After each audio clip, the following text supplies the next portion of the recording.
क्या सास बन सकती है माँ? अरे क्यों रे? काम में ध्यान नहीं है जो सब्जी में नीरा नमक भर दिया। मुफ्त में रोटी तोड़ने की आदत पड़ी हुई है। ये सब यहाँ नहीं चलेगा। गलती हो गई माँ जी, माफ कर दीजिए। माफी चाहिए? चलो ठीक है, ये नमक भरी सारी सब्जी खत्म कर। कुछ भी फेंकना नहीं चाहिए, मिल जाएगी माफी। सुनैना की शादी कुछ महीनों पहले ही वासु से हुई है, जिसके बाद से उसकी जिंदगी इस नर्क में जल ही रही है।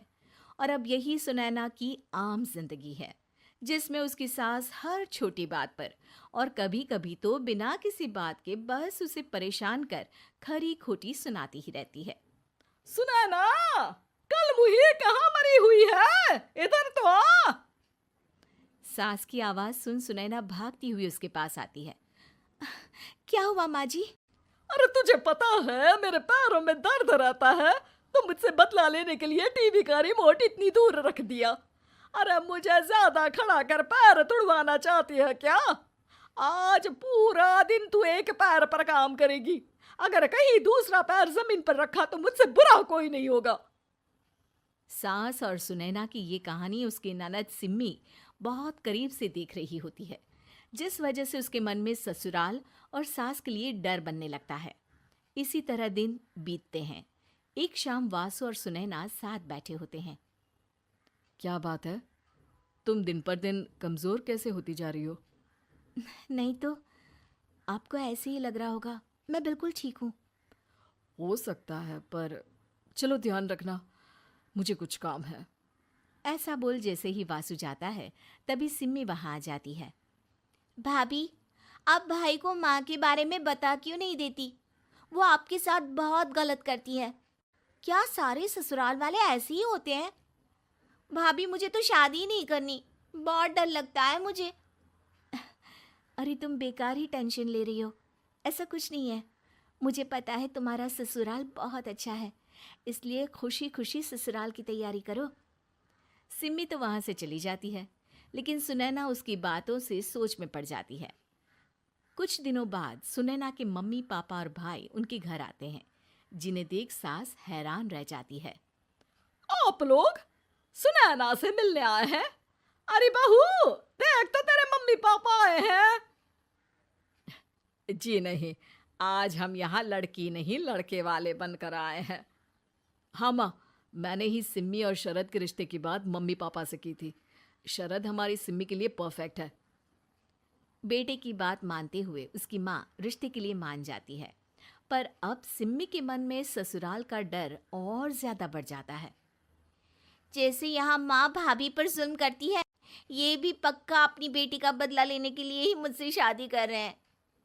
इसी सब के बीच देखते ही देखते सिम्मी शरद की शादी हो जाती है और सास के नाम से डरी सहमी सिम्मी ससुराल पहुंच जाती है। जहां पहुंचते ही वो डरते हुए बोलती है, मम्मी जी, मैं अभी पूरे घर का काम कर दूंगी और जॉब भी छोड़ दूंगी। जैसे आप कहोगी मैं सब कुछ वैसे ही करूंगी। अरे, इतना डर क्यों रही हो? और अभी घर आई हो, कोई काम करने की जरूरत नहीं। नई शादी है, कुछ दिन आराम करो, घूमो फिरो। रही बात घर या जॉब की, तो वो तुम्हारी चॉइस है, कोई तुम्हें नहीं रोकेगा। सास का ऐसा व्यवहार देख सिम्मी हैरान रह जाती है और अपनी भाभी सुनैना का ससुराल में पहला दिन सोचने लगती है। चलो हो गया कार्यक्रम खत्म। जा वासु, आराम कर। बहू, तू अपने काम पर लग जा। काम से मेरा मतलब है घर का काम, क्योंकि अब से तुम इसके अलावा और कोई जॉब बॉब नहीं करोगी। हाँ। क्या हुआ, कहाँ खो गई? लगता है सपनों में ही घूमने लगी। बताती हूँ तुझे अभी। मेरी बेटी का मजाक बनाएगा? सपने में क्यों, असलियत में घुमा कर ला जा। ससुराल की ऐसी इमेज सिम्मी ने कभी सपने में भी नहीं सोची थी। अपने आप को बहू नहीं, बेटी सुन उसे बहुत हैरानी होती है। लेकिन जैसे जैसे समय बीतता है, तो अब सिम्मी को किसी भी जगह से ज्यादा ससुराल अच्छा लगने लगता है। एक दिन सिम्मी सबसे मिलने मायके आती है, तो अपनी माँ को भाभी पर चिल्लाते हुए देखती है। अरे करमजली, अगर मुझे इतना ही पैसा खर्च करना होता तो तेरी जगह घर में नौकरानी ना रख लेती। तुझे लेकर आई जिससे नौकरानी का पैसा बचे, पर तू तो उससे भी ज्यादा खर्चा करा रही है। बस माँ, तुम्हें कोई कुछ बोलता नहीं तो हर हद पार करोगी क्या? अगर यही सब मेरी सास करे तो? अरे तो उनकी बेटी को जिंदा गाड़ दूंगी। तुम्हारे और उनके अंदर यही तो फर्क है माँ। तुम उनकी बेटी के साथ क्या क्या करती हो, सब कुछ पता होने पर भी वो तुम्हारी बेटी को पलकों पर बिठा कर रखते हैं।